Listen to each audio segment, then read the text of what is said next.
We are the memory of fire, carried in fragile flesh. I speak these words as one who has stood beside your oldest mothers and fathers, as one who has felt the sting of ash on the wind and the weight of silence when the world itself seemed to end. Listen not with your ears alone, but with the bone of your skull, with the drum of your heart. For what I share is not a tale of long ago, but the pulse that still moves within you. The earth was not gentle then. It was a cold beast that breathed storms and swallowed the weak without pause. The sky itself seemed bruised, its sun veiled by curtains of ice, and beneath that dim light our kind trembled, unsure if another dawn would come. The air cut the skin, and hunger hollowed the belly until dreams were filled not with visions, but with the ache of emptiness. There were so few of us, a handful scattered along the broken valleys and the trembling edges of rivers. Some could not bear the frost and vanished into silence, their bones swallowed by soil that froze and thawed like the breath of giants. Yet among them stood one. Not the strongest, not the swiftest, but one who carried inside the fragile spark of refusal. Refusal to lie down in the snow and let death claim the last of warmth. I remember the night when this spark first glowed. The wind screamed like the cry of beasts unseen, and the great cats moved in the shadows, their paws silent as smoke. The herd animals were gone, driven south or dead in the endless white. The clan huddled close, ribs pressing against ribs, the breath of one warming the cheek of another, and still the cold crept in, stealing life by the heartbeat. Children whimpered softly, voices too weak to rise above the moaning earth. Mothers pressed them tighter, eyes hollow with the question, how much longer? It was then that one among them rose. He did not rise with pride, but with desperation, with the madness of one who knows that to remain still is to die. His hands were raw, his stomach twisted in pain, yet he walked into the dark, carrying nothing but a shard of stone and the pulse of fear in his throat. Behind him his people whispered, thinking him lost. Before him the night opened wide, filled with predators and silence. He found nothing at first but the frozen bodies of deer that had fallen days before. He scraped at them, desperate, his stone breaking through brittle hide, pulling strands of meat half-spoiled yet still life to those waiting. When he returned, dragging the fragments of a carcass, the eyes of the clan lit not with joy, but with disbelief. It was not just the meat he carried, it was proof. Proof that even in the harshest winter, there was something still worth the struggle. This was how courage was born, not in battles with glory, but in the trembling step into dark uncertainty. And when the clan ate, chewing the frozen flesh slowly, sharing each scrap until even the smallest had something on their tongue, something changed. For the first time they saw not just the ice around them, but the fire that could be made within. That night, sleep came heavier, yet not entirely safe. The wind still clawed and the beast still circled. One child coughed, his chest rattling like dry reeds, and the women leaned close to hush him lest the sound carry. Yet within their circle of breath, there was a warmth that had not been there before. They had seen survival drawn from the void, and they knew it could be done again. The earth, cruel as it was, listened. It was both executioner and teacher. Each storm stripped the weak, each famine carved away the unready. But those who remained learned to watch the sky, to read the rhythm of clouds, to move with the shifting herds. They learned to walk upright through snow that reached the waist, freeing their arms to carry, to strike, to shield the young. They learned to keep watch in turns, one half dreaming with eyes half open while the others slept. For the saber-tooth waited for the careless, and the night gave cover to death. And in these dark trials, bonds were forged. A mother who lost her own child pressed her chest against another's baby, feeding it with milk not hers, and in that moment, bloodline ceased to be the only law. A man who once fought his brother for scraps now handed him the last bite. For in his heart, he knew that tomorrow he too would starve if the clan broke apart. Tenderness, that quiet revolution, took root in soil frozen and cruel, and from it grew the first shape of family. Still the shadows pressed. Still the earth demanded sacrifice. A storm could rise without warning, burying hunters before they found their way home. Lightning could strike the grasslands, fire running faster than any feet, and in the trembling rift valleys, the ground itself tore open, spilling fire from the belly of the world. To stand then was to live always at the mercy of chaos, but in chaos came lessons. The hand that once struck in anger learned instead to signal, to point, to shape meaning in the air. Eyes widened, faces carved truth and warning into every twitch and glance. Before words were born, there was already a language of survival, etched into the body like scars. And the predators, those constant shadows, were the whetstone of courage. The eagle that stooped from the sky to seize a child forced the clan to raise their eyes and mark the skies. The lion that prowled forced them to stand together, sticks raised, voices lifted in a roar greater than their size. The crocodile in the river taught them patience, waiting for stillness before crossing. Each danger, each near death was a page written in the body, passed forward through bone and blood until even now you feel it. The unease in the dark, the shiver at unseen movement, the quickened pulse when silence grows too heavy. So the first night stretched into seasons, the seasons into years, and still our kind endured. Thin, trembling, hunted, yet enduring. And with each step, with each desperate victory over cold and hunger, they carved a path not just for themselves, but for you, who still carry their memory in your very breath. The fire had not yet been claimed, not truly. The great discovery waited still, like a secret locked in the heart of the world. But already the spark lived, in courage, in sharing, in the refusal to surrender. And as the long winter deepened, as the earth pressed its cold hand tighter, that spark began to smolder brighter. For though death walked close, life whispered stronger, saying, "Endure, endure, endure." The night never truly ended. Even when the pale sun rose, its light felt weak, as though swallowed by a veil of shadows. For our ancestors, darkness was not merely the absence of light. It was a presence, a force that breathed with hunger. When the fire burned low and the stars glimmered cold and sharp above, fear crawled into every chest. For in the dark waited not only the beasts of claw and fang, but the greater terror of silence itself, where one could not know if the next sound would be the breath of kin or the rush of death. I have walked with them through those nights. I remember the way the clan divided its sleep. Never all at once, never fully. There was always a watcher, a sentinel who sat with back straight and ears open, listening for the crack of twig, the whisper of snow shifting, the low growl carried by the wind. But even the watcher could not resist the pull of exhaustion, and so they learned the art of half-sleep. Their minds balanced on the thin line between dream and waking. It was not peace, but it was survival. Yet fear is a cunning enemy. It did not strike only from outside, but from within. Children whimpered in the dark, their voices drawing glances of terror from the adults. For a crying child was an invitation to predators. Mothers pressed their palms against tiny mouths, whispering promises of safety, even as their own eyes glistened with despair. Men gripped stones in trembling hands, knowing that courage might be demanded of them at any heartbeat. Every moment was a wager, silence against the threat, stillness against the unseen. And still, the beasts came. I can see it even now. A night when the fire dwindled low, the last branches burned to ash, and the air grew colder than bone. From the tree line came a shape, slow and deliberate, its breath rising in clouds. The saber-tooth. Its eyes glowed like embers, reflecting the faint light, and its body was a shadow made of muscle and claw. The clan froze. Every heart thudded at once, yet no one moved.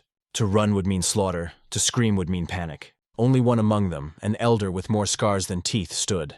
His voice did not rise in challenge, but in song. Low, broken, trembling with age, yet steady.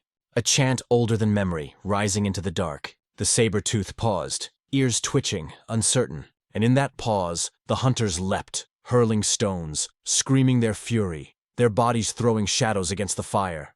The beast fled, not defeated, but driven back. And the elder's song remained, etched into the memory of all who survived. This was how the clan endured the long night of fear, not only with weapons, but with spirit. They learned that a sound could be more powerful than a strike, that the voice of many could drive back even the mightiest predator. Out of terror was born the first rhythm, the first chant, the first echo of culture that bound the clan tighter than sinew.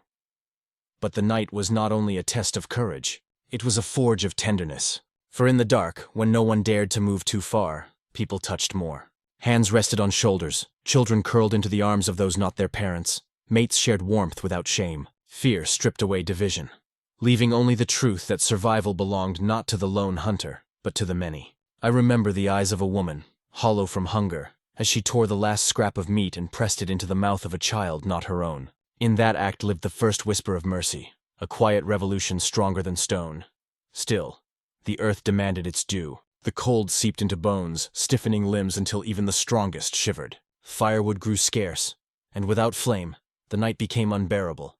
The people searched desperately, breaking branches from frozen trees, carrying them back on bleeding shoulders. Sometimes they returned with nothing but frost-bitten hands, and the fire would gutter out. Those nights were the worst, when the only light came from the stars, and every rustle beyond the circle felt like death drawing near. But in the depths of fear, change stirred. One evening, a spark was struck by accident.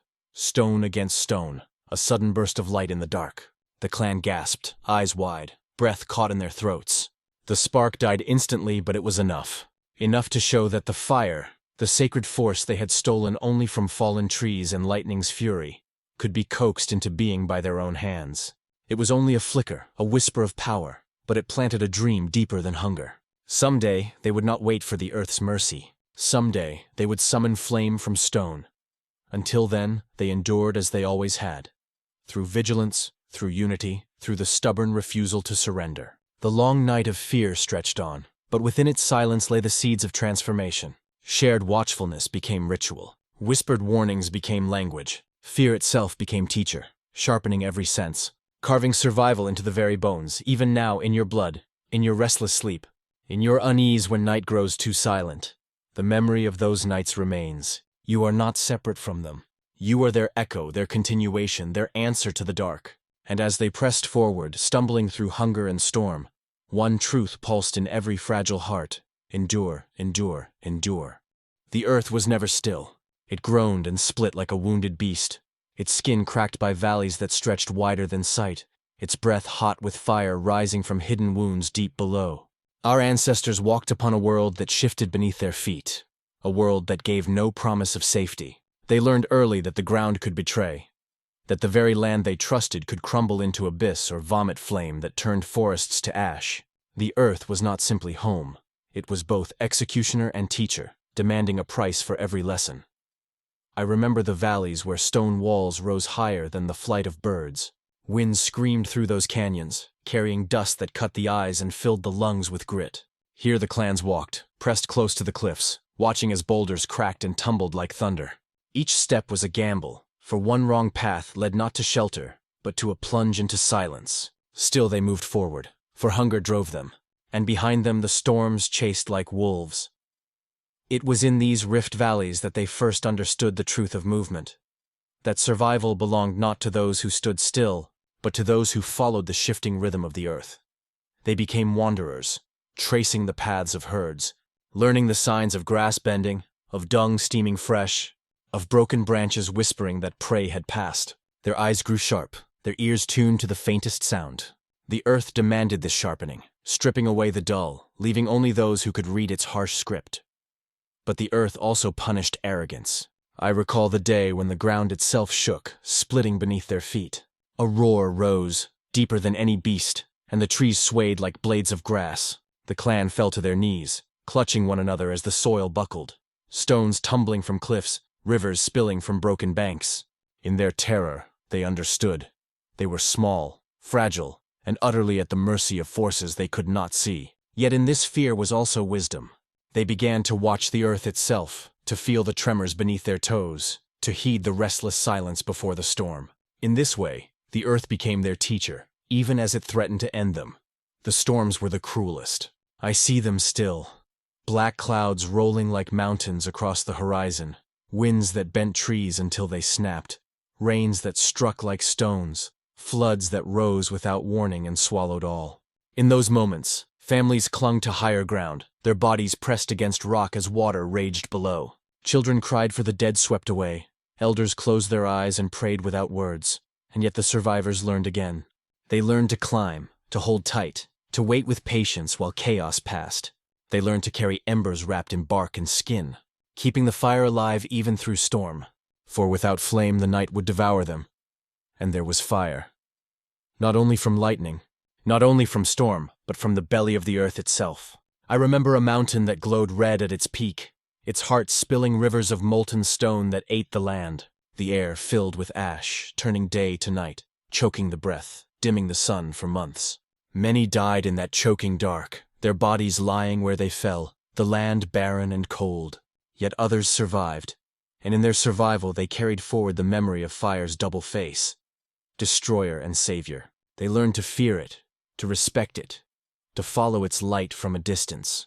And in time, they would learn to steal from it, to cradle it, to make it their own. But not yet. For now the earth tested them endlessly. It starved them with drought, then drowned them with floods. It froze their bones in endless winters, then scorched their flesh with sudden summers. It was a cycle of cruelty, and yet in that cycle lay the shaping of humanity. Their bodies bent to the rhythm of hardship, their minds sharpened by the necessity of foresight. They did not plan for comfort, they planned for survival. Each storm carried a lesson, each quake a memory, each fire a warning, and those who remembered endured. Even in this merciless teaching, the earth gave gifts, though they came hidden in trial. When rivers receded, they left behind fish stranded in pools, food for the clever. When storms broke branches, they revealed nests and honey for those bold enough to climb. When fire cleared the forest, new shoots grew, tender and green, drawing animals close. From death came life, and the clan learned to see it, to seize it. And so they walked, always walking, through valleys of ash, across plains swept by ice, through forests where shadows moved. Their bodies carried scars of fire and frost, but their spirits carried knowledge. The earth could destroy, but it also whispered the secrets of survival to those who listened. And our ancestors listened, their ears pressed to the soil, their eyes sharp to the sky, their hearts burning with the one truth that could not be shaken by storm or quake or flame. Endure, endure, endure. The ice never slept. It pressed down upon the world like a giant's hand, grinding mountains into dust, carving valleys so deep that rivers bled through them like wounds. The wind was sharp as stone, and it spoke with a voice that could drive men to madness, howling for days, carrying snow that erased all trace of the living. The sun, pale and distant, looked down as though ashamed of its own weakness, giving little warmth to those who dared cling to its light. I remember how the clans huddled at the edges of this frozen empire, trapped between the cold sky and the dark forests where predators ruled. Hunger was their shadow. Every step was weighed against the risk of wasting strength. Each decision was a choice between life and death, not for one, but for all. A mistake meant not only your end, but the end of the child at your side, the elder behind you, the mate who trusted your hands. Survival was not a lone act. It was a chain of fragile hearts bound together, pulling against the void. The rivers were lifelines then, though even they betrayed. In summer they swelled with melted ice, raging too fiercely to cross. In winter they froze so deep they swallowed the unwary. Still, people stayed near them, for water drew animals, and animals meant food. But with food came hunters, and with hunters came fear. I saw saber-toothed cats wait in silence by those waters, their eyes glowing faintly at dusk, their muscles tight coils of death. I saw men lift their crude spears, the tips hardened with fire, their arms shaking not from the cold, but from the knowledge that one wrong breath would mean the tearing of flesh and the spilling of blood onto the snow. It was in such moments that courage grew teeth. One night I saw them, 3 hunters, thin as ghosts, standing against a lion larger than any they had faced. Behind them the clan waited, clutching their children, the fire burning low, its light weak against the dark. The lion crept forward, tail twitching, the snow crunching softly beneath its paws. The hunters did not run. They raised their arms, voices low at first, then louder, until their cry broke the silence like thunder. They struck the ground with their spears, raising clouds of frost, their shadows stretching tall against the flames. For a heartbeat the beast hesitated, its hunger caught between doubt and desire. Then, with a final scream that split the night, the hunters lunged together, spears thrust as one. The lion roared, the earth shook, and in the end it was not the sharpness of their weapons, but the unity of their strike that sent it fleeing into the dark. The clan did not sleep that night. They sat close, whispering to one another, eyes still wide with terror, hearts hammering with the rhythm of survival. But in their fear was also pride. They had not only endured the beast, they had stood against it, and in their defiance they found something new, the strength of many becoming one. The earth, cruel teacher, never allowed them to rest long in triumph. Soon the storms returned, thick and endless, smothering the land in white. The air grew so cold that breath froze in beards, so sharp it cut the lungs of the young. The animals fled south, and those who remained grew thin, their bones sharp beneath their hides. The clan followed, always walking, always searching, feet blistered and raw from ice and stone. Children cried until their voices broke, and some fell silent forever, their tiny bodies laid beneath rocks. The clan forced to move on before grief could finish its work. Yet in this darkness, something small but sacred took root. Around the fires, gestures became more than signals. They became memory. A man would raise his hand to show the path of the sun, and days later another would raise the same hand, reminding them where to travel. A woman would mimic the leap of a deer, and the hunters would nod, knowing where prey might be found. Slowly, without knowing it, they were weaving the first threads of culture, binding their survival not only with flesh and blood, but with shared story. And when food was found, the greatest miracle was not the kill itself, but the sharing. A hunter might come back with nothing but a bone stripped of meat. Yet even that he would place before the children, taking none for himself. Another would crush marrow from that bone, smearing it on the lips of the sick. Such acts were not weakness, they were survival. For a man who saved only himself left nothing behind, but one who gave life to others carried forward the seed of the clan. I recall a night of great silence, when the storm outside had finally broken. The snow lay heavy, shining under the weak moon. The clan sat close, too tired even to speak. Then a child, barely able to form sound, pointed upward to the sky where the stars burned sharp and bright. He laughed, a thin, cracked laugh, but it cut the stillness like fire through dry grass. Heads turned, eyes lifted, and for the first time in many days, the people looked not at the ground, not at their hunger, not at the shadow of death, but at the heavens. In that moment, they remembered something larger than fear. The earth had beaten them, starved them, hunted them. And yet it had also taught them to stand, to share, to remember. It had taught them that every breath was a rebellion, every heartbeat a defiance.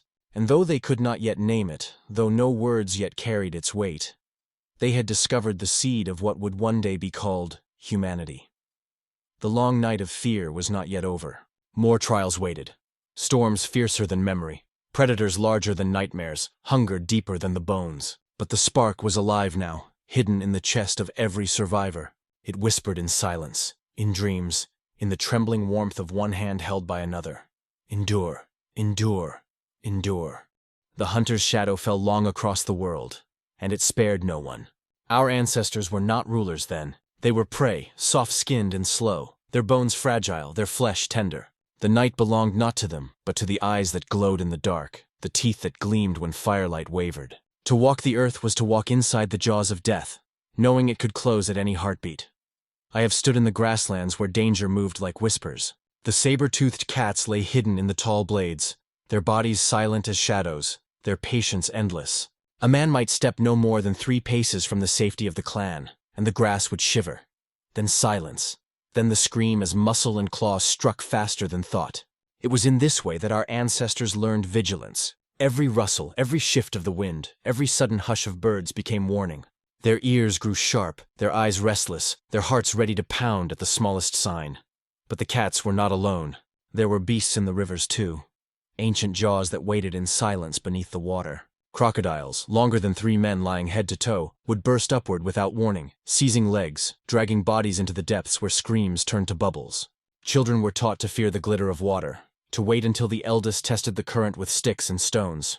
Yet even fear could not keep them away, for water was life, and they risked death each time they bent to drink. Above them the sky was not safe either. I remember the great eagles, wings vast enough to blot the sun, eyes sharp enough to find a child from the height of clouds. They circled silently, waiting for the moment when mothers turned their heads, when watchers blinked too long. Then they fell, swift as spears, and in an instant a child was gone, lifted screaming into the endless sky. There was no weapon strong enough then to strike them down. Only vigilance, only cries that scattered them, only hands raised and waving stones to make the clan appear larger than they were. On the open plains, wolves prowled in packs, their howls echoing like drums in the night. Hyenas, too, jaws strong enough to shatter bone, eyes glowing with hunger, laughter rising when they circled the fire. And in the shadows of the forest moved bears larger than memory, their steps shaking the ground, their breath steaming in the cold. Against these hunters, our ancestors were fragile, their stone tools little more than toys before the storm of claws. But still they endured. How? By standing together. Alone, a man was nothing. Alone, a woman was prey. But when they gathered as one, voices raised, spears thrust, stones hurled from many hands, they became more than flesh. They became force. I remember nights when the clan formed a circle, backs to the fire, faces to the dark, each one holding whatever weapon they had. The beasts came, eyes glowing at the edge, teeth flashing in the firelight, yet the people did not break. They roared louder, they struck the ground, they shook their spears as though they too were fangs. And often the beast withdrew, for even predators knew fear when many became one. Yet not all battles were won. There were always nights when the fire was too low, when the watchers dozed too long, when the hunters struck without warning. I see the blood still, dark on snow, the wails of mothers, the silence of fathers staring at empty places. Loss was constant, but so was memory. Each death was a lesson, each scar a warning passed from mouth to ear, from parent to child. They learned which trees to climb, which caves to avoid, which trails carried the scent of danger. The world carved its knowledge into them, and they carried it forward like hidden weapons. And in time, something changed. They began to turn the shadow back. They learned to set traps, pits dug and hidden with branches, snares woven from vines. They learned to drive prey into rivers, where the water itself became a weapon. They learned that fire, carried carefully, frightened even the bravest of beasts. Slowly, step by trembling step, they began not only to endure the hunter's shadow, but to push it back. Yet the fear never vanished. It lives still within you. The quickening of your heart when a branch snaps behind you in the dark, the unease when eyes watch from the night, the shiver at unseen movement, these are not new. They are the inheritance of 1,000 generations hunted beneath the same stars. Our ancestors lived in the jaws of beasts, and though the beasts are gone, their shadow walks with us still. But in those long, bloody nights of terror, something greater than fear was born. The will to fight not as one, but as many. And that will, that fragile bond, was the weapon no predator could break. It was not a single moment, but a slow awakening. The spark of change that set our kind apart. For countless generations they had crawled, crouched, clung to the earth like any other creature. Yet hunger, storm, and predator pressed them onward, demanding something different. And so little by little they rose. Their spines straightened, their feet found balance on 2 legs, their hands came free. What was once claw became grasp. What was once burden became possibility. I have walked beside them in those first uncertain steps. They were awkward, unsteady, swaying like trees in the wind. But each step carried them further than before. Upright, they could see above the grass, spotting the twitch of ears, the ripple of a lion's tail, the shadow of eagles circling. Upright, they could carry more. Wood for fire, meat for children, stones for weapons. And upright, their hands no longer chained to the ground, they began to shape the world around them. The hands, that was the true spark. Fingers nimble enough to strike stone against stone, to split a flake sharper than any claw. The first tools were born, crude yet deadly, cutting flesh from bone, scraping hides to wrap around shivering shoulders. I can still hear the ring of flint, the sudden crack as a shard flew, the murmurs of awe when the edge gleamed. Those edges changed everything. Where once they tore with teeth, now they carved with stone. Where once they gnawed bone, now they shattered it for the rich marrow within. Each tool was a victory against hunger, each strike of stone against stone, a hymn to survival. And with hands free, they carried more than tools. They carried one another. I remember a man wounded by the claws of a lion, his leg torn, his body too weak to walk. In any other beast, he would have been left, forgotten in the grass, but not here. The others lifted him, his arm around their shoulders, his weight borne by many. For days they carried him, feeding him scraps, tending his wounds with leaves. He did not die. He healed, limped, hunted again. From this act was born something greater than survival, loyalty, memory, a bond that outlasted pain. It was in this spark of change that family began to grow. Not only mother and child, but father, brother, sister, friend. Bonds woven not just by blood but by choice. They began to share not only food, but watchfulness, laughter, grief. Around the fire, hands gestured, faces shifted with meaning. A raised brow meant danger. A pointing finger meant prey. A tilted head meant silence. These small sparks of communication grew, weaving the first fragile net of culture. With hands and eyes and faces they spoke without words, and in those unspoken voices lay survival itself. The predators still came. The storm still raged. Hunger still clawed. But upright, with hands free, they faced the world differently. I saw them drive back a hyena pack, not with teeth and strength, but with stones hurled from many arms. I saw them surround a deer, their circle tightening, spears raised, until the beast fell not to one but to all. And when the meat was carved, I saw them share it, each mouth given a portion, even the elders whose arms no longer lifted spears. The spark was not yet fire, not yet the mastery of flame, but it was something greater still, the awakening of humanity. Upright walking was not just a change of body, it was the rising of spirit. The freeing of hands was not just a tool for work, it was the birth of care, of sharing, of memory. And with each step, each gesture, each stone chipped into shape, they grew less like the hunted and more like something new. Something that would not only endure but transform the world. They did not know it yet. They only knew the next day, the next night, the next storm. But I, who have walked beside them, tell you this. In the spark of change lay the seed of everything you are. The step, the hand, the bond. These were the first fires, burning unseen but eternal. The night was always the greatest enemy. By day, they could see. The grass bending under paws, the glint of teeth, the shadow of wings cutting across the sun. But when darkness fell, the world turned against them in silence. The sky was wide, the stars countless, but their light gave no safety. The night belonged to others, to the great cats who saw without eyes of fire, to the serpents who moved without sound, to the unseen terrors that lurked just beyond the reach of breath. I remember the stillness of those nights, how even the wind seemed to hold its breath, how each crack of twig sent the heart racing, each rustle of leaves pulled the skin tight with fear. Mothers pressed children close, fathers stood like stone, spears ready but trembling. The fire had not yet been mastered. They had only embers stolen from lightning, fading too quickly to guard the hours of darkness. And so, they invented a different weapon. Each other. Sentinel sleep was born. Not the deep slumber of beasts, but the shifting watch of minds that never fully closed. One slept with one ear open, another sat awake, eyes fixed on the dark. They traded places, whispering when the shadows seemed to move, waking others with soft clicks of the tongue or the brush of a hand. They learned to live half in dream, half in waking, their bodies tense even in rest. The long night of fear shaped their minds as much as hunger shaped their bodies. It sharpened memory, deepened vigilance, wove their nervous systems into instruments of survival. Even now, in you, the trace remains.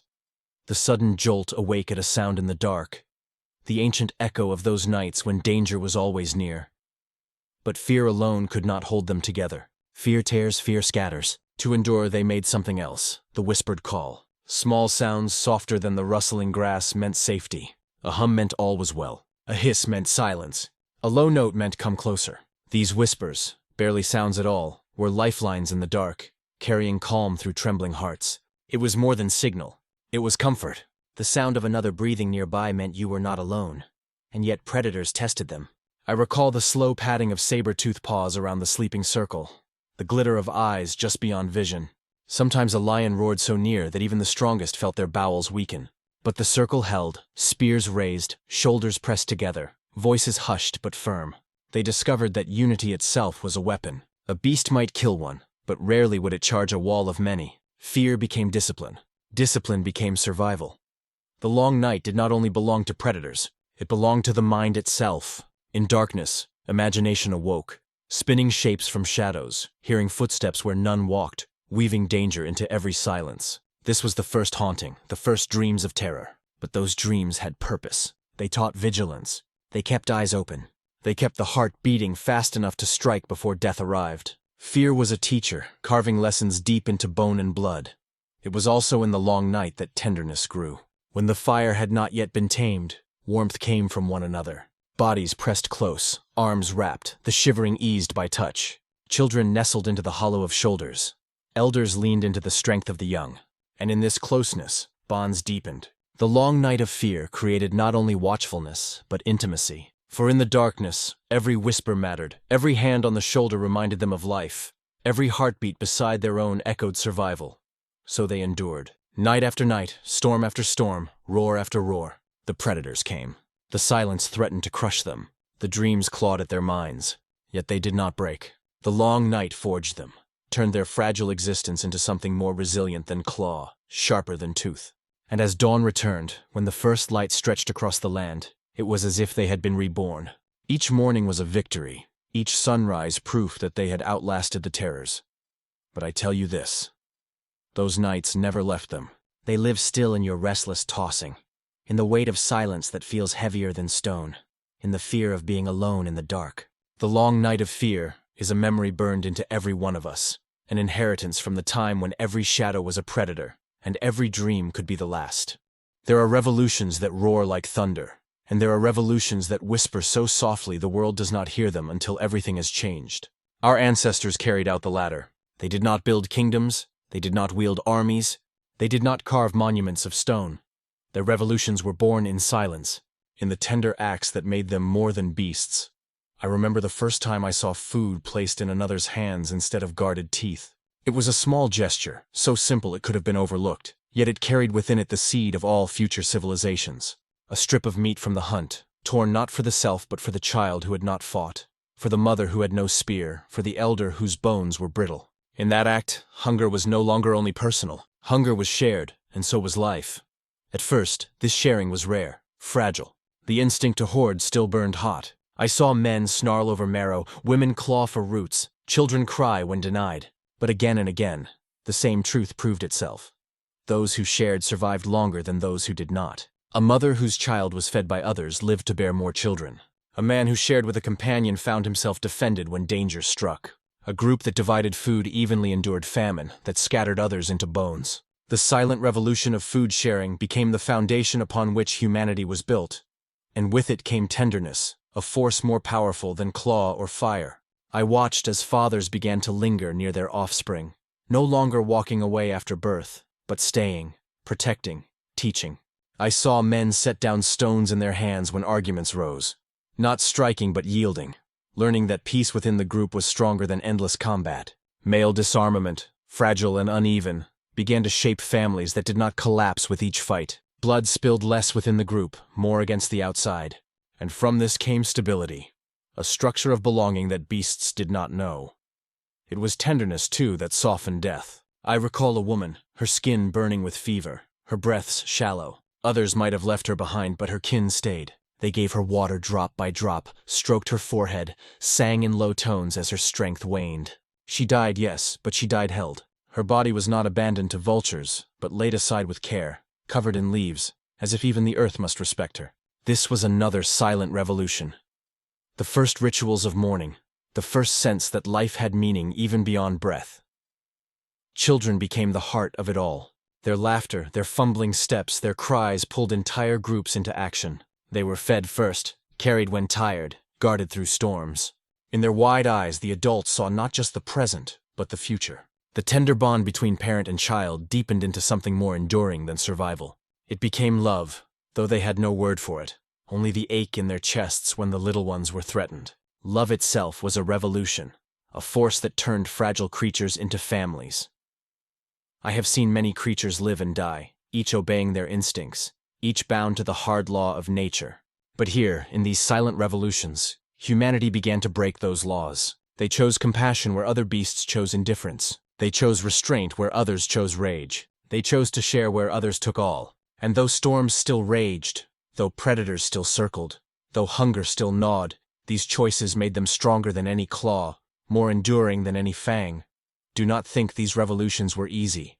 Each one was contested, each one fragile. There were those who refused to share, who struck their kin, who abandoned their weak. But slowly, over fireless nights and hunted days, the pattern became clear. Those who embraced tenderness endured. Those who built families flourished. Those who wove bonds out of compassion lived to see their children's children. From silence, a new kind of power was born. A power not of tooth, not of claw, not of stone alone, but of the human heart, beating in rhythm with others. A revolution without banners, without drums, without leaders. Only the quiet, unstoppable truth that survival is strongest when it is shared. Before words came, there were gestures. Before stories were spoken, there were faces painted with meaning, hands cutting the air like blades, eyes flashing signals across the dark. This was the first culture, born not from the scratch of tools or the pile of bones, but from the need to be understood. For to live, they had to speak, not with tongues, but with the whole body. I have watched their hands. The open palm meant peace. The raised fist meant anger. The swift point meant danger. Fingers curved to mimic the horns of a beast. A hand slicing across the throat meant death. Eyes widened in warning, narrowed in suspicion, blinked twice in reassurance. Even the twitch of a lip could change everything. A smile, though not yet the smile you know, softened fear, told the other, "You are with me, not against me." A scowl hardened, warned of betrayal. Every twitch, every lift of brow, every shift of shoulders was a language, a living fire that connected one to another. Around the carcass of prey, gestures danced like lightning. One pointed to the ribs, another sliced the air toward the hind leg. Faces twisted in agreement, in protest, in hunger. In these silent conversations, food was divided without words. A group moved like one body, guided by signals invisible to outsiders. This was not instinct. It was choice, memory, shared meaning. But even gestures were not enough. Slowly, from the throat, small sounds began to escape. Hums, clicks, grunts, rising and falling notes that carried more than raw emotion. A low growl meant stay back, a sharp cry meant come quickly, a rhythm of clicks meant water nearby. These were not yet words, but they were the seeds of words, proto-voices weaving together, laying the foundations of everything yet to come. I heard them echo in the night like threads spun from nothing, fragile yet unbreakable once tied to memory.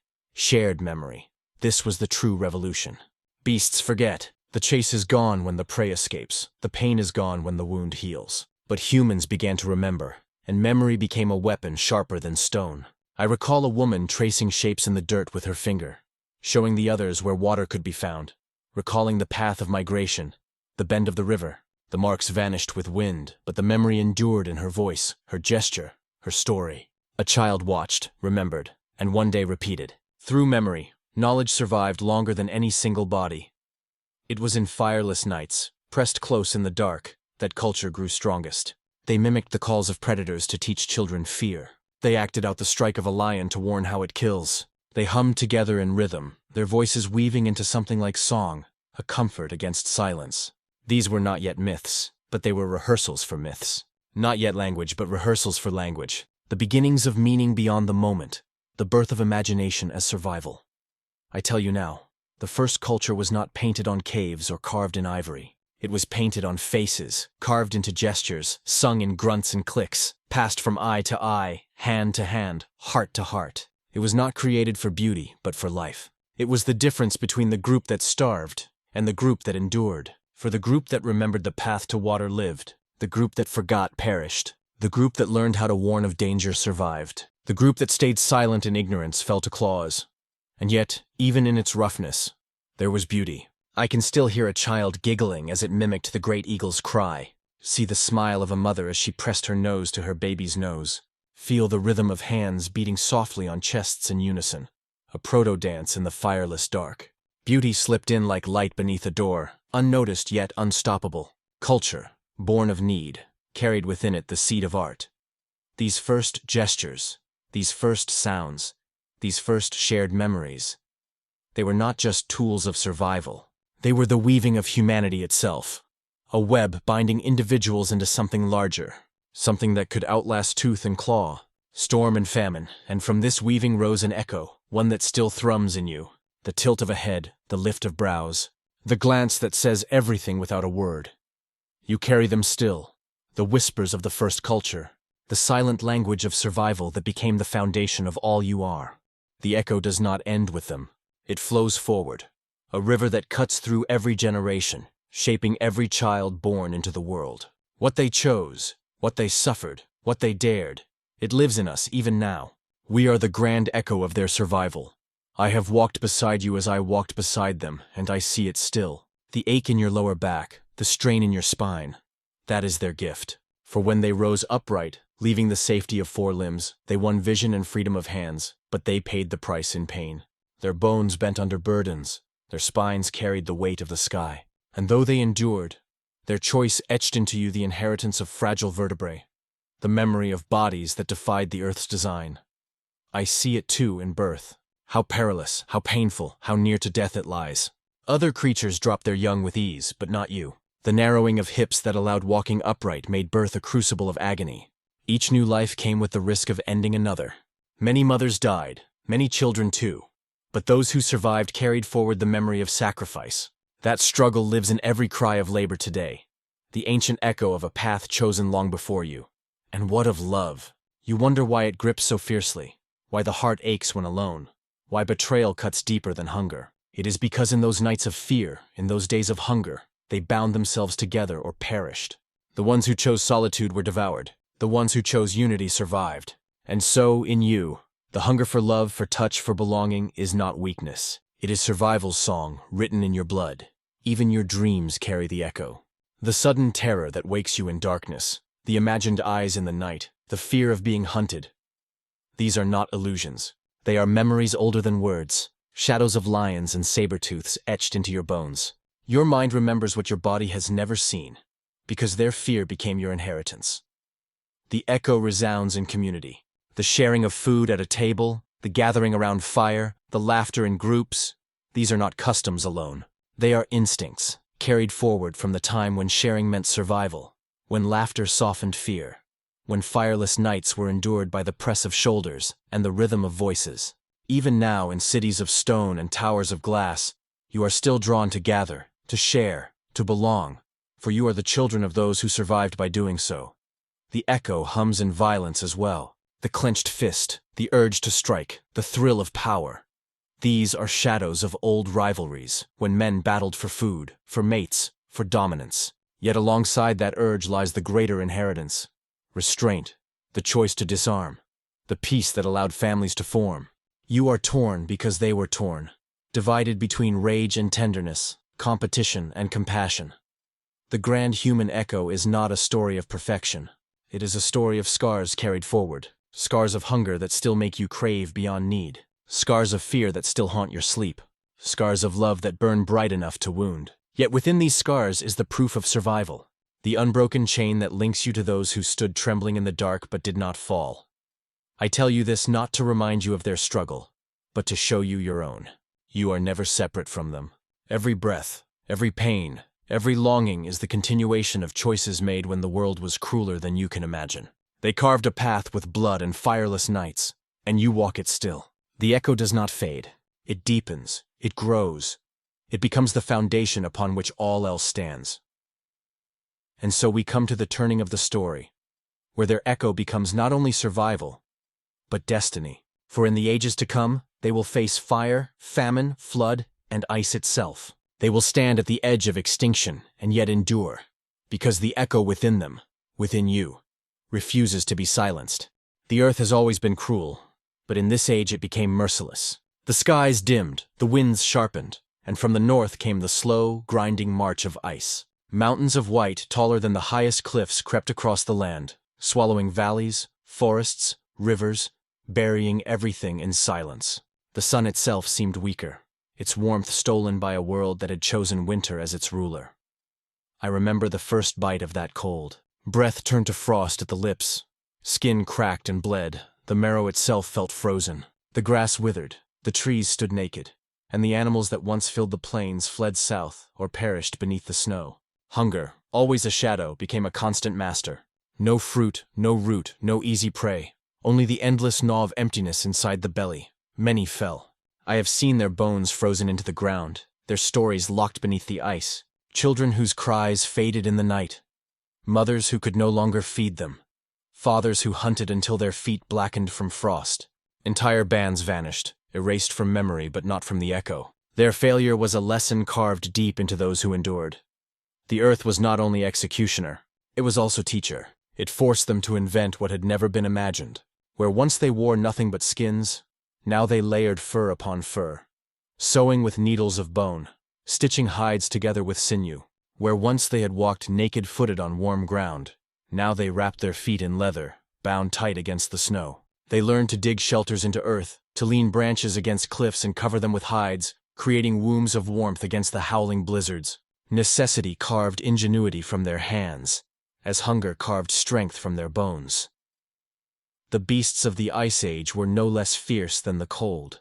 Mammoths thundered across the frozen plains, tusks like spears of ivory. Cave lions prowled, heavier and hungrier than any before. Woolly rhinoceros, great aurochs, dire wolves, all claimed the land as theirs. To hunt them was madness, but madness was survival. I have seen men cling to the tusks of mammoth, spears driven deep into flesh, their comrades swarming like ants on a giant. Some died beneath the stampede, their bodies broken. But when the beast finally fell, the feast kept the tribe alive for weeks. It was in this crucible that fire was no longer borrowed from the sky, but made by their own hands. Sparks born of stone and tinder coaxed into flame, cherished like a newborn. Fire became more than warmth. It was defiance against the ice, a wall against predators, a light in the endless night. Around fire they roasted flesh, boiled marrow, hardened spears. Around fire they told the first great stories, voices weaving memory into myth, turning survival into meaning. And with fire came hope. No longer helpless against the dark, they began to look outward, to imagine more than the next day. The The cold was death, yes, but it was also clarity. It showed them who they were. Fragile bodies, weak against claw and storm, yet minds sharper than any fang, hearts bound closer than any pack of wolves. The earth tested them, but in doing so, it revealed the strength they had carried unseen. I tell you this. Had the earth not frozen, had the ice not descended, perhaps they would have remained little more than clever beasts, but the cruelty of winter forged them into something else. Each day endured was a victory against extinction. Each fire struck from stone was a miracle. Each child born and carried through the frost was proof that they would not yield.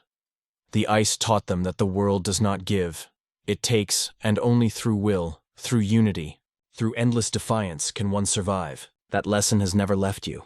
Even now when you feel the cold of loneliness, the hunger of ambition, the weight of struggle, it is the same lesson they learned. Endure, adapt, create fire from stone. The ice was not the only enemy. Even as the cold bit their bones, predators circled, as they always had, as they always will. To live in those days was to walk forever beneath the hunter's shadow. No moment was safe, no path without risk. Every step into the grass, every drink at the river, every hunt for meat carried with it the chance of death waiting in silence. I remember the lions first.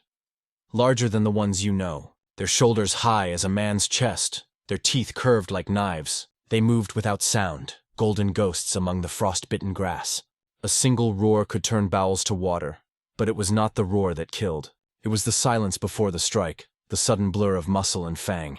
I saw men snatched in mid-step, their cries cut short as the pride dragged them into blood-soaked snow.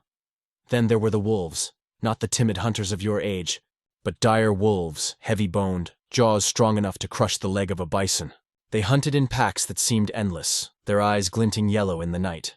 Against such numbers, even fire could falter. Once, in the dead of winter, I watched a tribe encircled by wolves. For hours they held, spears raised, firelight casting trembling shadows. The wolves circled, closer and closer, hunger driving them beyond fear of flame. When they struck, it was like the tide crashing against stone. Teeth snapping, men screaming, blood spraying against ice. By dawn, half the tribe was gone. Yet half remained. The wolves fed, but so did the survivors. And that balance was the law of the earth. But predators did not always prowl on four legs. From above, shadows fell. Eagles, wings wide as men were tall, dove from the sky with talons that pierced bone. Children were snatched screaming, lifted into the heavens, their cries fading into silence. Even mothers with spears could not always save them. I can still see the despair in their eyes, the empty hands reaching upward long after the sky had closed. In that grief was born a fiercer watchfulness, a vigilance that never allowed children to wander alone. And beneath the rivers, in waters dark and slow, lurked crocodiles, ancient, patient, eternal. Men would kneel to drink, women would bend to wash, and then the water itself would erupt. A scream, a splash, then only red swirling foam. The beast rolled its victim under, snapping bones, dragging life into silence. And so they learned to fear the stillness of water as much as the stillness of grass. Even thirst carried the weight of death. But humanity did not remain prey. With every loss, they learned. With every death, they sharpened.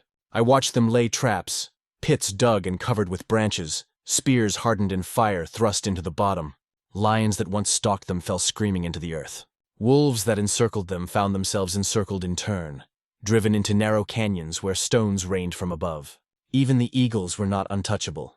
I saw a man wait in silence for hours, a net of woven fibers in his hands, and when the bird stooped low, he leapt, tangling its wings, crushing its skull with a stone. They ate the hunter, and in that moment, the world shifted again. Still, the shadow of predators never lifted. To sleep was to risk being devoured. To wander alone was to invite death. Every rustle of grass was suspicion, every distant growl a question of survival. Yet this unending pressure carved them sharper than any blade. They became creatures of awareness, eyes always scanning, ears tuned to silence as much as to sound. Fear did not weaken them. It honed them, like flint against flint, until they themselves became predators feared by others. This is the paradox of their age. They lived hunted, yet learned to hunt. They survived beneath shadow, yet became the shadow themselves. And in that duality, the balance of the world shifted. They were no longer just prey. They were becoming something else, something that could outthink tooth and claw, something that would one day hunt without fear. But before that future came, They had to endure the endless darkness, where fear was not only outside in beast and storm, but within, in the haunting silence of the night itself. Night had always been a terror, but when fire was finally theirs, the darkness changed. It no longer swallowed them whole. The flames pushed it back, a fragile circle of light in an ocean of shadow. Around the fire they gathered, eyes wide with awe, faces glowing red, watching the sparks dance like spirits into the sky. For the first time, the night was not only fear, it was also wonder. But fire did not erase the long night of fear. It only deepened its mystery. Beyond the circle of flame, the dark grew thicker, heavier, as if it pressed in jealous of the light. Shadows twisted into shapes, beasts seemed to linger just beyond sight. The crackle of wood became the crack of twigs under unseen paws. The hiss of sap became the hiss of serpents, and in this tension, the mind itself became the greatest predator. Dreams rose from the fire's glow, fierce and strange. Men saw visions of hunts not yet lived. Women dreamed of storms before they came. Children whimpered of fangs in the dark. No one understood what dreams were, only that they carried weight. A dream could change the tribe's path, steer them from danger, or drive them into it. Those who dreamed loudest became the first guides, the first keepers of visions, for the others believed that perhaps the night whispered truths through them, and yet, alongside dreams came dread. Sleep was no longer only rest. It was a surrender. Even with fire and sentinels, death could come in silence. A sleeper could be dragged into the night before his cry left his throat. I remember men who fought to stay awake, eyes red, bodies trembling, refusing to lie down for fear they would never rise again. The long night of fear carved deep into their bones a tension that would never leave, a vigilance carried forward into every generation. Even now, you wake at the creak of a floorboard, the slam of a door, heart racing as if lions still stalk you. That is their gift. Yet fire gave something else. Time. No longer forced to huddle in silence, they began to sit awake together, feeding the flames, speaking in gestures, grunts, and rising notes. Around fire, memory stretched further than the day. They recalled hunts of old, paths to water, storms survived. They wove those memories into patterns, repeated them, taught them to the young. The first stories were not myths, not yet. They were survival painted in sound, warnings clothed in rhythm. But from survival, meaning began to grow. I recall one night when a man lifted a charred stick, drew the shape of a mammoth in the dirt. Others leaned close, nodding, mimicking its trumpeting cry. Then he stabbed the figure with his stick, acting the strike of the spear. The children's eyes lit with fear and delight. This was more than memory. It was rehearsal, imagination turned into weapon. They learned to kill before the hunt began, to prepare in mind what would later be lived in flesh. The long night of fear birthed the power of foresight. But not all shadows were conquered. Fire could not banish betrayal, could not silence envy, could not erase the sharp edge of grief. Around flames, quarrels flared too. A man clutching meat too tightly, a woman scolding another for a stolen root, a youth challenging an elder. Sparks flew from mouths as much as from logs. Yet even in conflict, the fire bound them. To leave the circle was to invite death, and so they stayed, forced to endure one another, forced to weave bonds stronger than anger. The night was still long, still heavy, still haunted by predators and visions. But fire gave them a weapon, not just against beasts, but against the darkness in themselves. It gave them space to dream, to remember, to imagine. It gave them time to become more than creatures of instinct. The long night of fear, now lit by flame, became the crucible of their minds. And as the nights turned to seasons, and the seasons to generations, something unseen was stirring. Culture deepening, rituals forming, a sense that they were not only surviving, but beginning to become. The silence after death was heavier than any silence of night. When one of their own lay still, when the chest no longer rose and the eyes no longer opened, the air itself grew thick, pressing upon the tribe like a hand. In the earliest days, the body was left for the beasts. Death was too common, too brutal, too swift for ceremony. Yet slowly, a change began. A whisper of tenderness, a hesitation before leaving the fallen to the teeth of wolves. I remember the first time they covered the dead. A woman, thin as reeds, her breath fading in the chill of winter. She had carried firewood longer than her body could bear, her hands split and raw, her voice soft with exhaustion. When she did not rise one morning, her mate sat beside her stillness, refusing to leave. The tribe waited, restless for the moment to move on. But he began to gather stones, placing them gently over her body, one by one, as if to protect her from the beasts. He said nothing, for words did not yet exist in the way you know them. but his silence carried the weight of sorrow. The others watched, then joined him, laying branches, laying earth, until her form was hidden, sealed. The wolves came that night, but they found nothing. For the first time, the dead were shielded by the living. This was the beginning of reverence. Not yet belief, not yet gods, but a stirring sense that death demanded more than abandonment. In burying their own, they buried fear, they buried love, they buried the memory of what was lost. The act itself became ritual. Soon after, others followed. Red earth smeared upon the body, flowers placed near the hands, tools laid beside them. Perhaps they hoped the dead would need them elsewhere. Or perhaps it was only a gesture of care, an unwillingness to let go.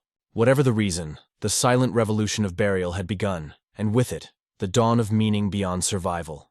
It was not only in death that tenderness grew. Life, too, demanded more than instinct. Food once hoarded became food shared. The kill of a great beast was too heavy for one family. And so the meat was divided, though not always equally.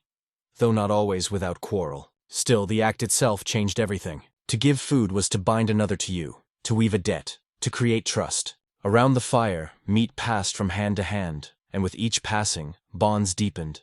Even men, once fierce in their contests, learned to disarm one another. Their strength could destroy, but their strength could also defend. I recall the sight of a young man standing between two rivals, placing his spear on the ground, lifting empty hands. The others lowered theirs, breathing hard, eyes still burning with anger. But the fight dissolved. Violence, once survival's tool, became something they could choose to resist. This was not weakness. It was the seed of peace, the seed of community. In those long winters, when hunger gnawed like a beast inside the belly, they also discovered the power of care. Mothers nursed children not their own, fathers carried the weak, elders gave advice when their bodies could no longer give labor. To survive alone was nearly impossible, but to survive together was strength. Cooperation was no longer only strategy. It was love, though they had no word for it. And in these silent revolutions, burial, sharing, tenderness, restraint, the tribe was transformed. They were no longer only creatures obeying hunger and fear. They were beginning to shape themselves into something else, something unyielding and new. But these small fires of change carried weight heavier than any spear. Once tenderness was born, so too was grief. Once sharing existed, so too did envy. Once families grew strong, so too did loss cut deeper. The same fire that warmed them also burned them.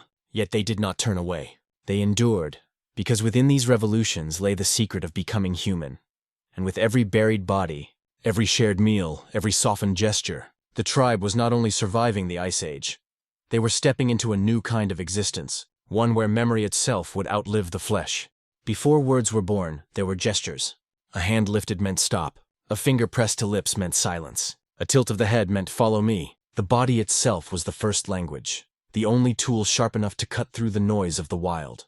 And in those days, a single mistake, a cry too loud, a step too slow, could mean death for all. So gestures were not decoration. They were survival. I remember watching a mother raise her hand toward her child, palms spread wide. The boy froze, not from fear of her anger, but from instinct drilled deep.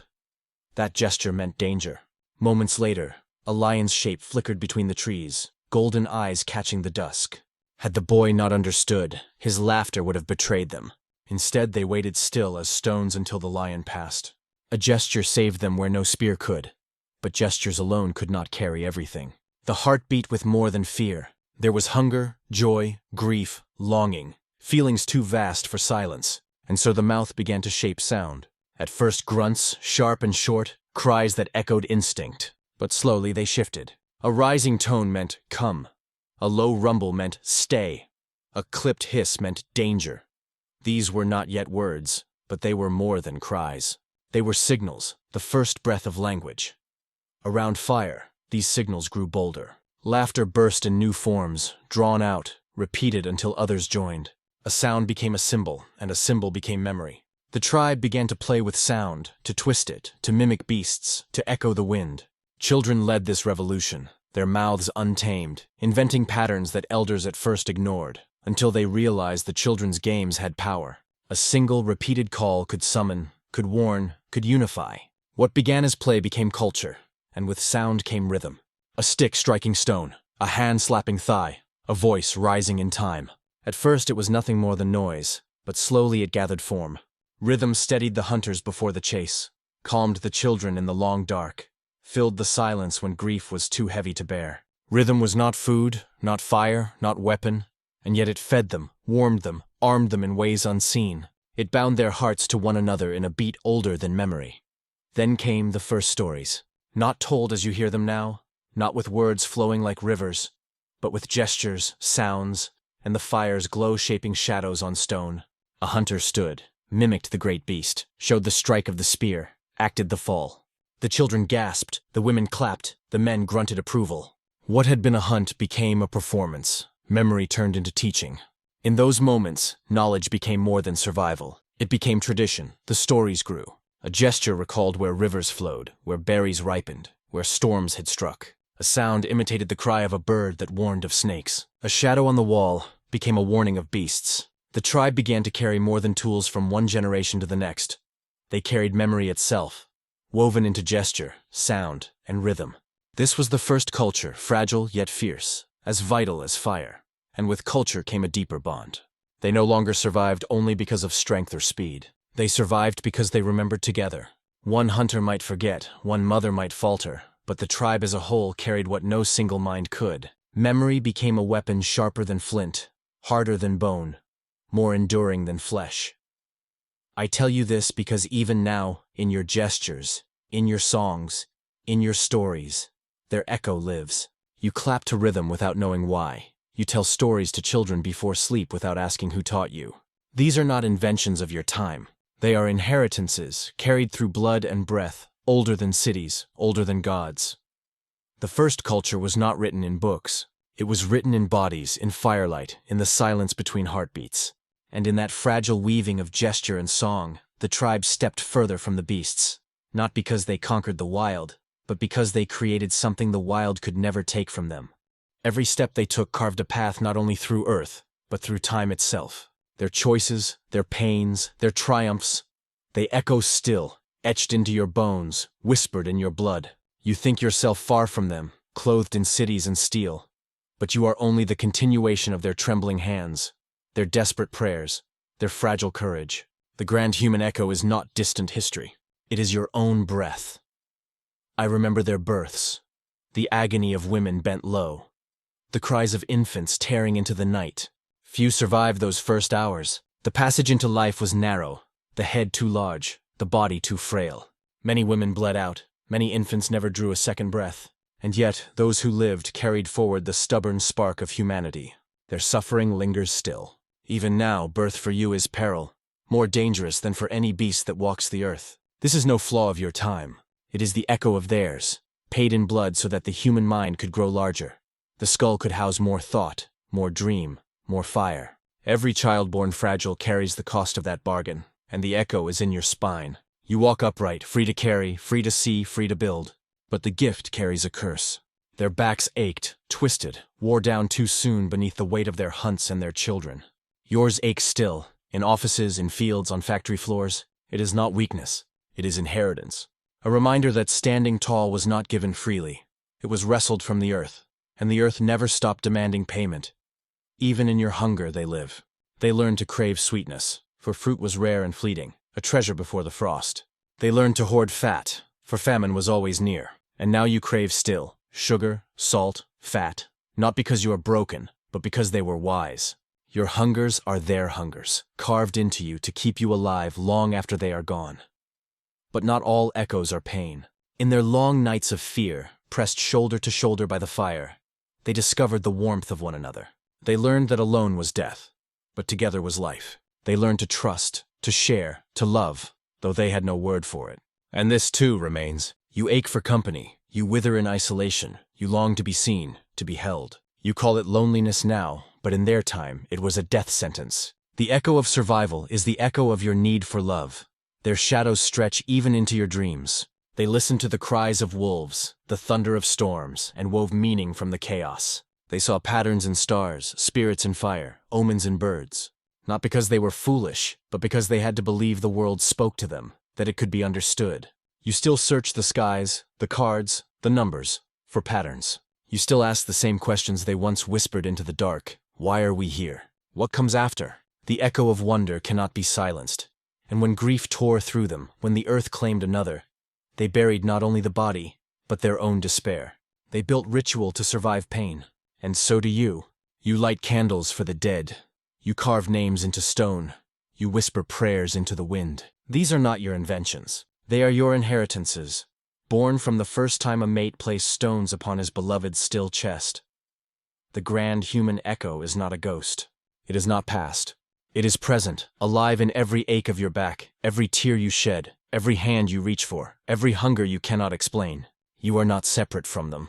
You are them carried forward, and still, the echo grows louder. For what they began, walking upright, wielding fire, sharing food, weaving culture, was only the beginning. They had not yet spoken gods into being, had not yet painted dreams upon cave walls, had not yet shaped bone into flutes that sang to the night. Those wonders lay ahead, waiting in the shadows of time. There came a time when survival was not enough. The body could be fed, the fire could be kept, the tribe could endure, and still, a hunger remained.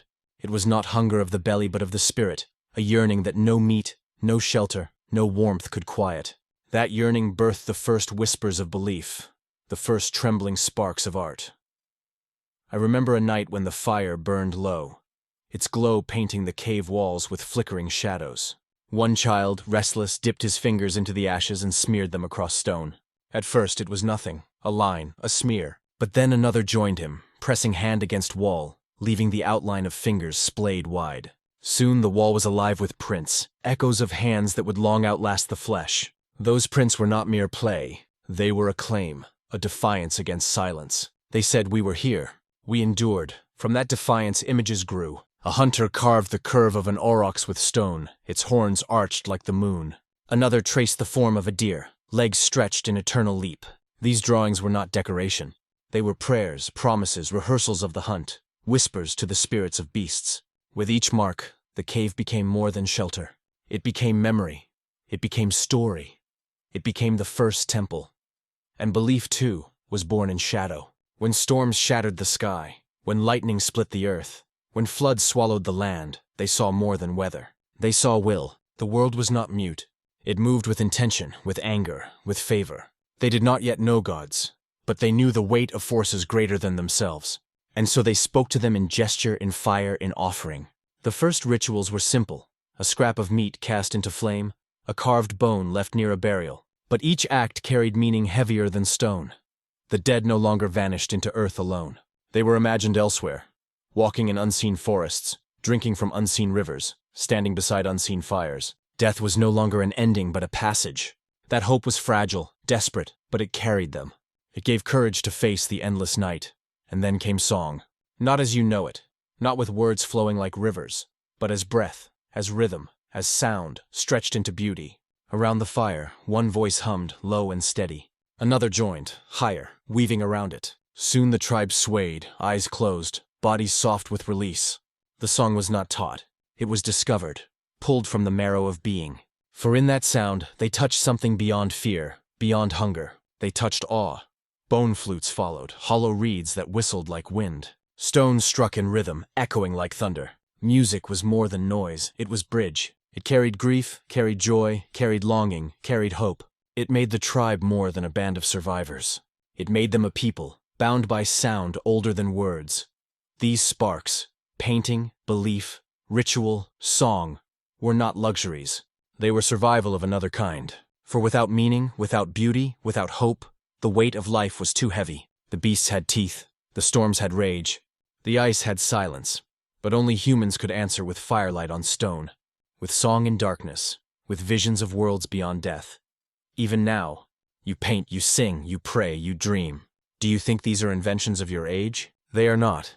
They are echoes of nights when children pressed hands against cave walls, when hunters carved beasts they hoped to kill, when women sang to soothe the fire of grief, when men offered scraps of meat to flames in hope that the storm would pass. The spirit was rising, restless, reaching, and with that rise came a new power. The ability to imagine not only survival but future, not only beasts but gods, not only life but eternity. The hunger of the body was relentless, but the hunger of the spirit gave it direction. Once the tribe had only clung to the edges of survival, moving where the wind drove them, where beasts led them, where storms allowed. But with fire, memory, ritual, and song.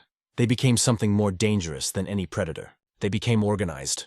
They became hunters of giants. I remember the first great hunt of the mammoth. Not a single spear thrown in panic, not a scattered chase through snow, but a plan born in whispers and gestures by firelight. They studied the herd for days, watching the calves, watching the wounded bull, waiting for the right season when ice slicked the ground and slowed the massive legs. Then they struck not as individuals but as one body. Torches in hand, they drove the herd toward a pit carved by their own labor, spears flashing, cries rising with fury. The earth trembled with the mammoth's fall, its bellow shaking the marrow of all who stood near. When it finally stilled, silence spread. Not the silence of fear, the silence of victory. The kill fed not one, not a few, but all. For weeks the tribe gorged, smoked meat, carried bones to carve, hides to wrap their children in warmth. The mammoth gave everything: food, tools, shelter, clothing, ritual. Around its bones they danced, they sang, they pressed red earth into their hair. This was more than survival. It was triumph over giants, proof that frail hands and fragile bodies could master beasts that once seemed immortal. The great hunts changed them. Confidence bloomed like fire in dry grass. They learned to read the land not only as prey but as strategy. Rivers could be traps, cliffs could be weapons, ice itself could be ally. They began to see the world not only as executioner, but as tool, as battlefield, as canvas for human will. No beast was unassailable, no storm entirely unconquerable, and with the hunts came movement. No valley could hold them forever, no river feed them for all seasons. They followed the herds, stretched their paths across plains, forests, tundra. Tribes grew larger, for more hands meant more spears, more eyes to watch, more mouths to sing in rhythm. But larger tribes brought more than strength. They brought friction. Who would eat first? Who would lead the hunt? Whose child was worth saving when food ran low? The questions clawed at them, shaping power, shaping order, shaping the first shadows of hierarchy. I remember one tribe that split after such quarrels. Brothers dividing, half walking east, half west, each carrying memory, each carrying fire. They wept as they parted, for they knew they might never see one another again. But in that parting, humanity spread. Across mountains, across ice fields, across valleys, they carried not only blood but culture, the seeds of everything yet to come. Migrations were not gentle. Ice closed in, storms swallowed paths, predators stalked the weak. Yet they pressed forward, driven by hunger, driven by vision, driven by the restless fire inside them. They crossed rivers swollen with flood, clutching children above their heads. They walked across tundra where nothing grew, their feet bleeding into snow. They carved paths into forests so thick no light touched the ground. At every turn the earth tested them. At every turn they endured. And with each migration, the tribes carried more than bodies. They carried stories. They told of rivers behind them, of beasts defeated, of rituals learned. Each new place added to the memory, until their culture was no longer bound to a single valley, but stretched across continents. What one tribe discovered, another inherited. What one carved into stone, another echoed in song. Humanity was no longer a scattered flame. It was becoming a firestorm, spreading with every step. The great hunts and migrations made them restless, made them bold, made them dangerous not only to beasts, but to the earth itself. For the more they spread, the more they reshaped the land. Burning forests to drive animals, carving traps into the soil, turning rivers into walls of defense. They were no longer only part of nature. They were beginning to bend it, to bend the will of earth to the will of man. This was the dawn of power too vast to contain. The beast was no longer only saber-tooth or lion. The beast was now man himself, multiplied, organized, unstoppable in hunger and imagination. And yet, even as they conquered, fear followed. The more they spread, the more they encountered others. Tribes not of their blood, faces both familiar and strange. Sometimes they joined, weaving bloodlines, weaving songs. Sometimes they clashed, spears clattering, skulls cracking, fire stolen from one camp to light another. Humanity was growing not only in number but in conflict. The day came when the danger was no longer only fang and claw, storm and hunger.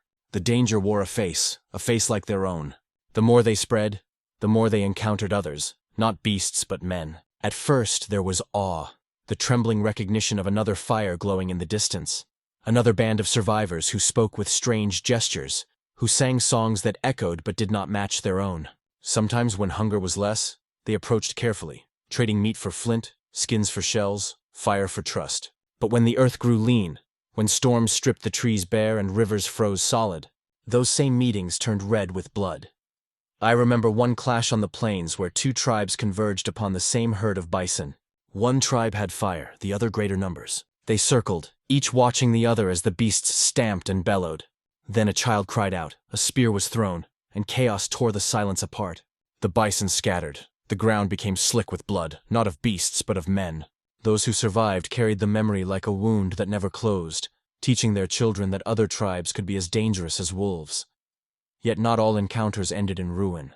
I recall a night when two groups, drawn by the same cave in winter, met face to face at its mouth. Spears raised, throats growling, eyes wide with fear. But one elder, his beard white with frost, stepped forward, laid his spear flat upon the ground, and opened his hands to the fire. For long moments nothing moved.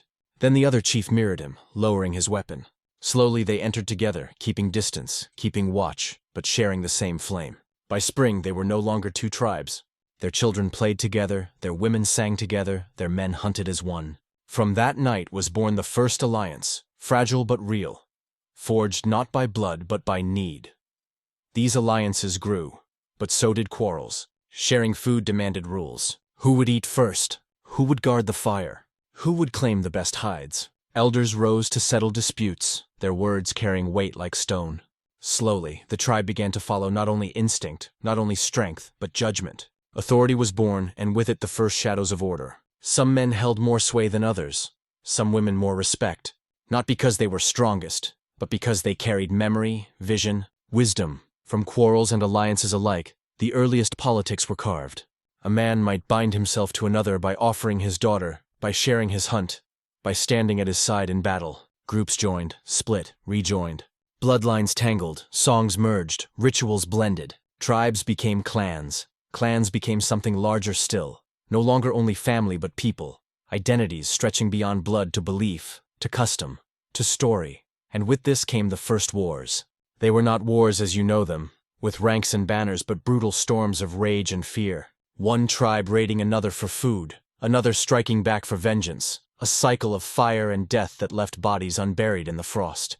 These wars were not constant, but they were remembered, carried in scars, in tales, in the deep suspicion of strangers. Trust was rare, fragile, easily broken, yet war also forged something new, loyalty. Men stood shoulder to shoulder not only because they were kin, but because they had sworn to protect one another. They became brothers not of blood but of choice. This bond was fierce, unyielding, more enduring than any spear. It was the seed of armies yet to come, armies that would shake the earth with their march. The earth itself shifted under this new weight. Caves filled with more voices, fires burned larger, hunts grew more ambitious, rituals more elaborate. Human presence thickened like storm clouds. Where once they were fragile sparks, now they were gathering into storms of their own, reshaping valleys, emptying forests, driving beasts into extinction. The balance between man and nature began to tilt. And still, even in bloodshed, even in hunger, they carried the echoes of tenderness. Women nursed the orphaned child of an enemy. Men buried the body of a rival beneath the same stones as their kin.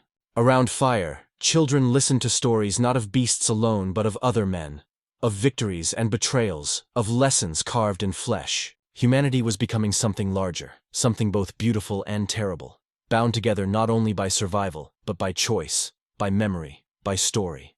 The tribes were no longer mere wanderers at the mercy of Earth. They were becoming architects of fate, and the Earth would never again be the same. We are the children of fire and frost.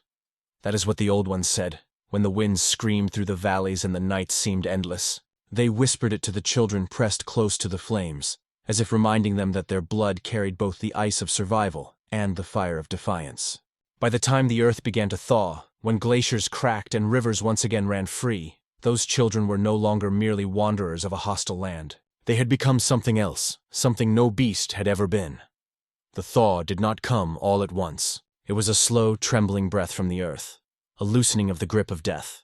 Ice sheets shrank, forests crept forward, grass returned to plains once frozen hard.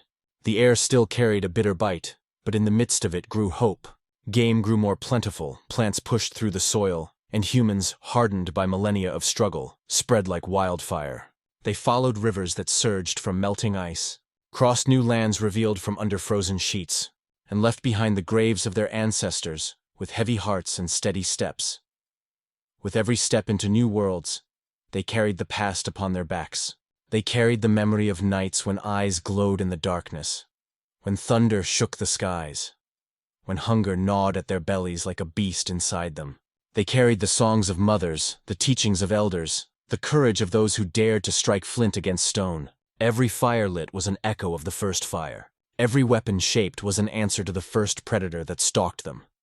But more than survival, they carried something new. Vision. They began to see not only the present moment, but the horizon beyond it. They planted seeds not only in soil, but in time. They returned to the same valleys, the same rivers, year after year, leaving marks carved into rock, arranging stones into circles that spoke of something beyond hunger, beyond fear. The first whispers of the sacred rose into the cold air, prayers to the sun, to the moon, to the unseen spirits of the hunt and the storm. The human soul stretched toward the invisible, and in that stretch it grew vast. Predators still prowled, storms still raged, the earth still reminded them of their fragility. Yet now they no longer trembled like cornered prey. They stood together in numbers, with spears sharpened, with memories shared, with faith that tomorrow could be shaped by today's choices. The long night of fear was giving way to a dawn where humanity no longer merely endured but began to command.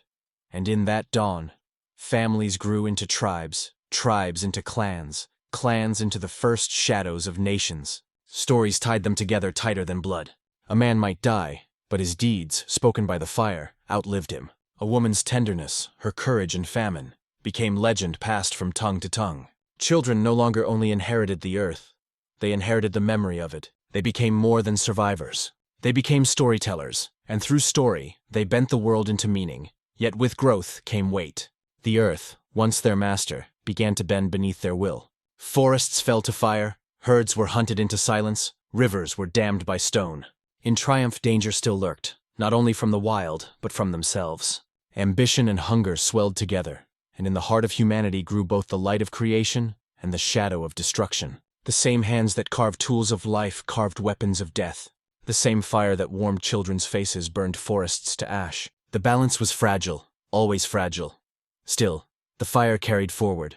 It carried through the thaw, through the first sowing of seeds, through the raising of walls and villages, through the shaping of words into language. The fire carried forward into every age, into every heart that would follow.